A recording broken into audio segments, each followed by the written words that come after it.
Hi Cooking Spot YouTube channel එකෙන් ඔන්න අපි අද fried rice recipe එකක් අරන් ආවා. ඔයාලා ඉතින් හැමෝම fried rice හදලා ඇති. ඒ වගේම කඩෙනුත් කනවනේ. මේ මං හදන විදිය. මුලින්ම අපි වාජනයක් ලිපේ තියලා මේ විදිහට chicken ටික හොඳින් තඹ ගන්නවා. ලුණු ටිකක් එකතු කරලා chicken ටික වහලා මේ විදිහට හොඳට තඹ ගන්නවා. අපි බලමු කොහොමද හදන්නේ කියලා.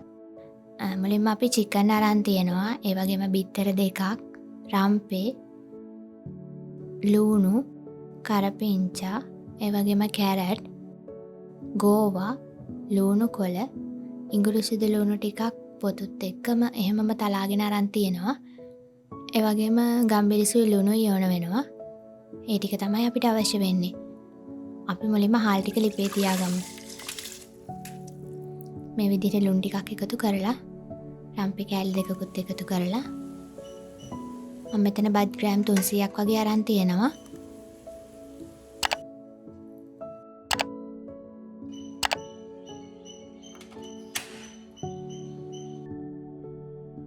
පෑන් එකට මේ විදිහට තෙල් ටිකක් එකතු කරලා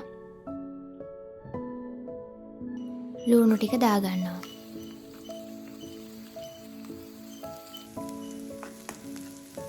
ඒ වගේම කරපිංචා,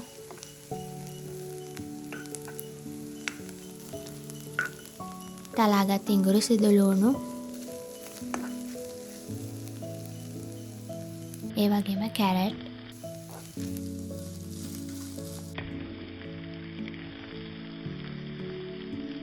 ඔයාලා chicken තම්බන්නේ නැතුව එකතු කරගන්නවා නම් මේ එළවලු ටික දාන්න කලින් තෙල් ටිකක් දාලා මුලින්ම chicken ටික බැදලා අරගන්න.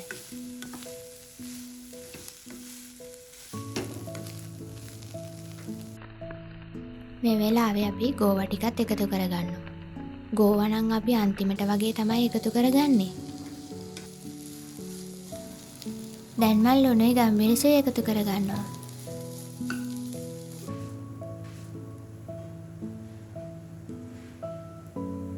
මේ වෙලාවේ අපි බිත්තර දෙකත් එකතු කරගන්නවා. ඔයාලට පුළුවන් නම් මේ වෙලාවේ බත් ටික එකතු කරගන්න. එතකොට බත් බිත්තරත් එක්ක කලවම් වුණාම හොඳ සුවඳක් වගේම රසකුත් තියෙනවා. මම නම් අද උණුවෙන්මයි බත් එකතු කරගත්තේ. ඔයාලා බත් එකතු කරගනිද්දි හොඳින් නිවෙන්න තියලා අරගන්න. නැත්තම් ෆ්‍රිජ් එකේ දාලා තියලා ගන්නත් පුළුවන්. එතකොට ඔයාලට කඩේ රසටම කන්න පුළුවන්. දැන් අපි තක්කාලි සෝස් ටිකකුයි සෝයා සෝස් ටිකකුයි මේ වෙලාවේ එකතු කරගන්නවා.